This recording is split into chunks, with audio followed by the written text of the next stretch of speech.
Hello everyone, I want to talk a little bit about the ending of Man in the High Castle Season 4, which is the end of the show. And overall, this last season, I thought was pretty good. It definitely was the weakest season, and the ending was pretty horrific. And that's what I want to dive into, especially the last episode. So pretty much the setup before the last episode is John Smith is now the Rice Sphere of North America. And I actually really like this story point a lot, and I was actually super excited to see where they were going to go with this.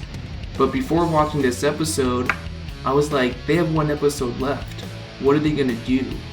And to really not much surprise, they couldn't really go anywhere with it, because there simply just wasn't enough time to let the story go out naturally. And that's really why we get a super rushed last episode, where I feel like all the story arcs they were building throughout the show just kind of came crashing down, and they just kind of did their best to just end it all as quickly as possible. I felt like they did the best they could ending John Smith's story arc with the time that they had.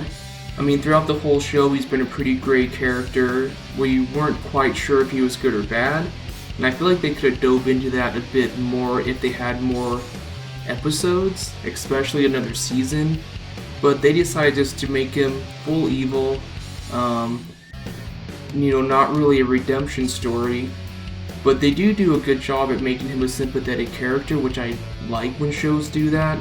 Overall, I feel like they ended his story arc the best you could with the time that you had, and it's really just a story arc of a tragic situation where somebody had to make a choice, a small choice to follow a evil ideology and the path that it leads you down. So I felt like that was actually pretty interesting, and I kind of like that they didn't have a redemption story, because I feel like people kind of expect that with a lot of gray characters these days. They're gonna have some type of redemption story, but I kind of appreciate that they just went full in with that not being the case. And then meanwhile, Kido trades his freedom for his son, and I felt like that was actually a pretty good redemption story, even though we didn't get that with John Smith. They did do Kido as a redemption story, which does make sense. I mean, I feel like that it was set up throughout the show that it was probably going to happen, but once again, I feel like they could have gone a lot further with the character, and there's a lot of stuff they could have developed if they simply just had more time. And because his story doesn't feel over, it just feels like a new phase, a new chapter. It doesn't feel like it should have ended there. But the story arc that really came crashing down at the end of this season was the story arc for the BCR, and it was horrible. It just fell apart the last episode. I feel like this story arc needed at least another season to come to some type of ending that made a little sense. And I'm going to go into a little bit why it just made no sense, it just completely fell apart. And the first thing is, we need to establish what is the BRC. The BRC is a communist movement trying to establish an ethno-state. And in this alternate history, a movement like that coming into existence does make sense that it would happen, and so I was fine with it. I was like, cool, this is an interesting dynamic to have in the show. But the problem is, in the very last episode, they just completely contradict what the movement is.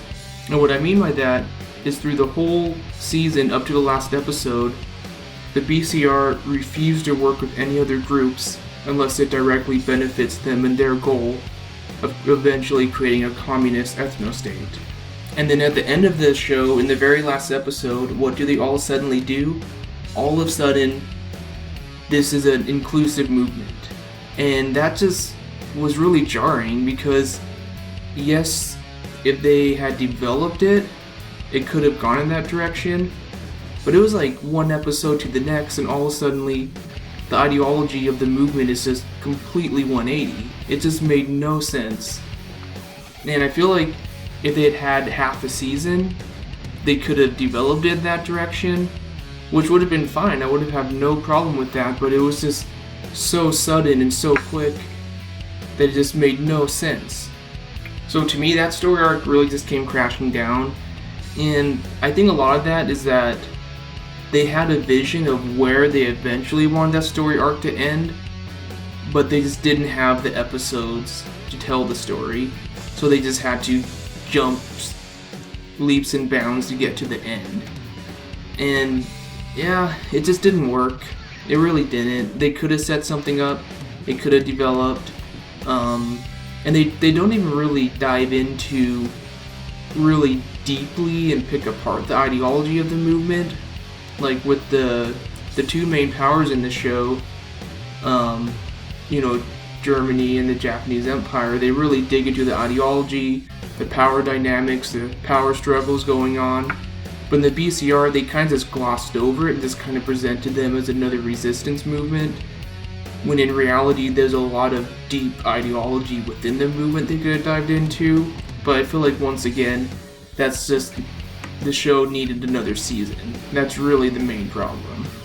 And then the show had the most odd ending that I think I've seen in a show in a really long time.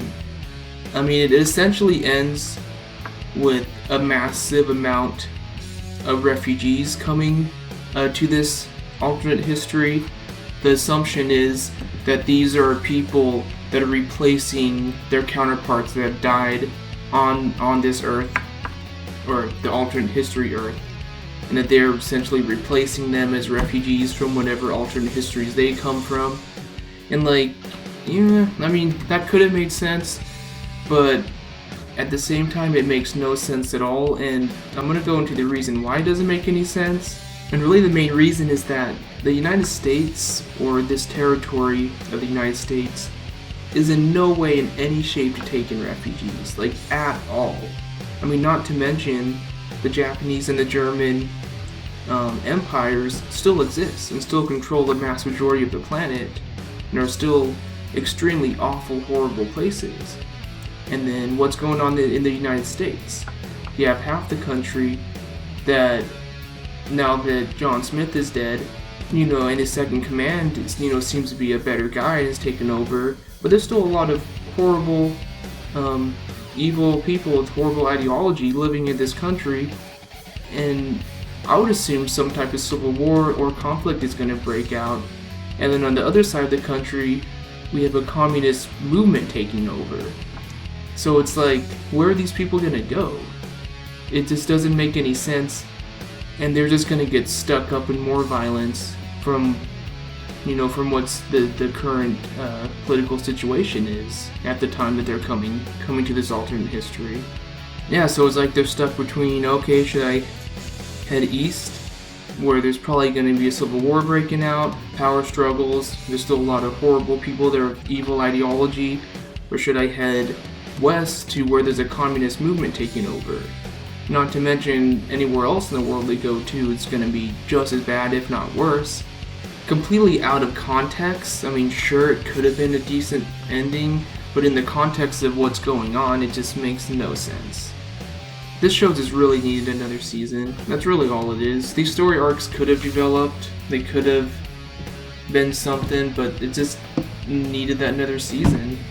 But yeah, if you have any thoughts, just let me know in the comments. But other than that, hope you all have a great day. Bye.